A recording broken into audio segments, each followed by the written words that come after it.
Kim, where are we going on this Winning on Wednesday evening?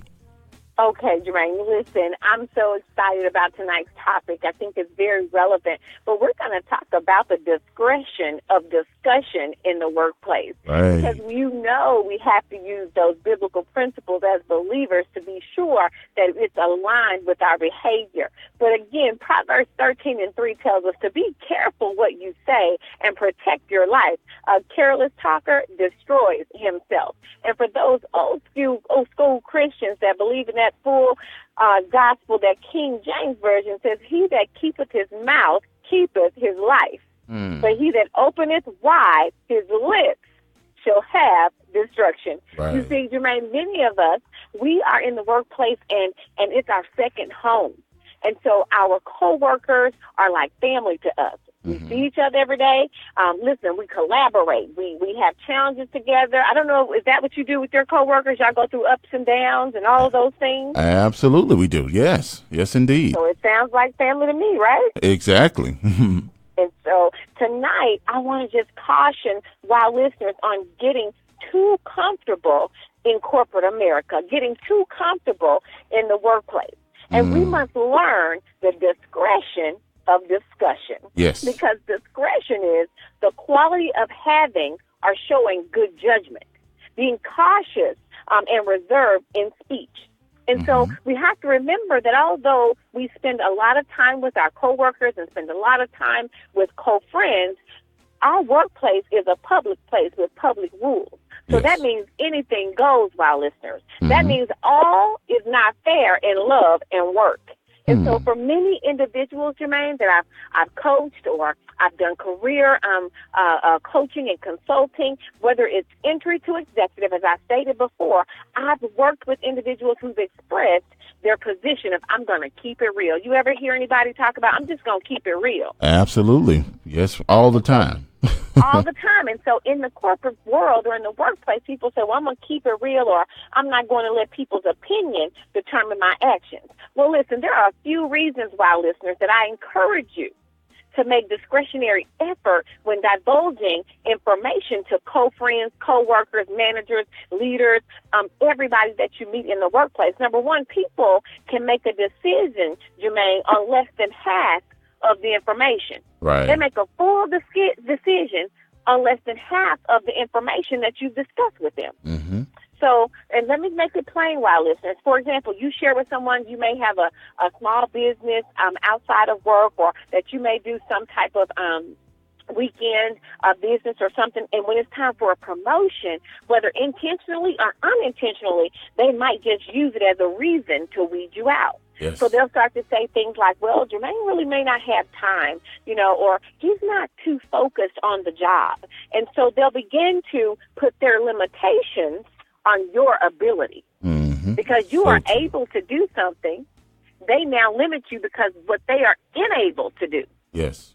That is so true. Or unable to do. That's number one. Number two, coworkers can use it to cause harm to your reputation. Yes. And people don't believe that because remember, Jermaine, coworkers are like family. So here's the deal. Oftentimes, we will share something in confidence only for them to use it as evidence. And so you want to be very careful in how you're sharing confidential information because it can turn into evidence against you. Yeah. Number three, I'm telling you, I'm giving you all these steps on the reason why it's important to use discretion in your discussion in the workplace. Now, this is crucial because people will typecast you. Yes. That's number three, wild listeners. They will stereotype you. And many of you may experience this and you don't know why. They will continue to put you in the same roles or the same type of roles on the same type of projects because of a discussion that they've had with you in the past. So therefore, they only believe that you're interested in this particular area and you are incapable of doing something different. All because of a discussion. True. So let me Jermaine, let me tell you, there's discretion to the discussion. So let me give you a few things that you must use discretion. I wouldn't share these in the workplace. Y'all ready, wild listeners? We ready. Let's hear it. Number one, your new house, your new car, your new boat, or your new boo. You don't want to share this. You make this old news. Okay? Mm-hmm. Politics is number 2. Jermaine, political views. Okay? Mm-hmm. You're right. We tend to look at people in the workplace and think we know who they voted for.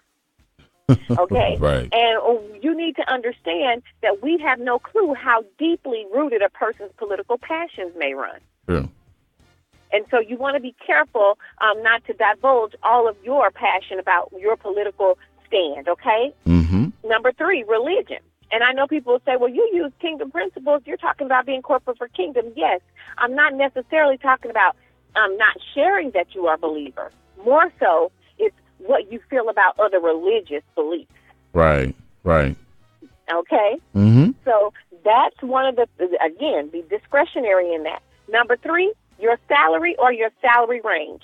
Listen, listen, people will size you up and they'll start to count your coins. Yes. Well, Jermaine makes, this much a year. How can he afford to do this vacation or go there?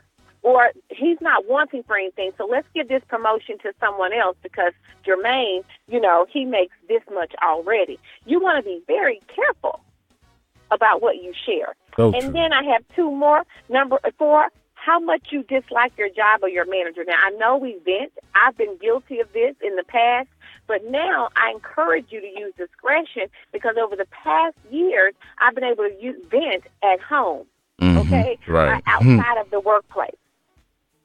And number 5, issues that you're having at home, they stay at home. Yes. You do not bring them to the workplace.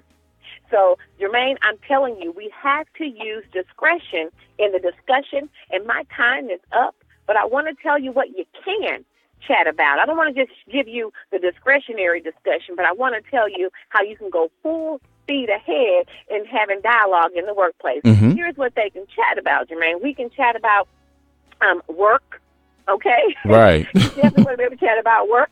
You want to chat about a great professional book or a self-help book or some type of self-development, a movie that's out.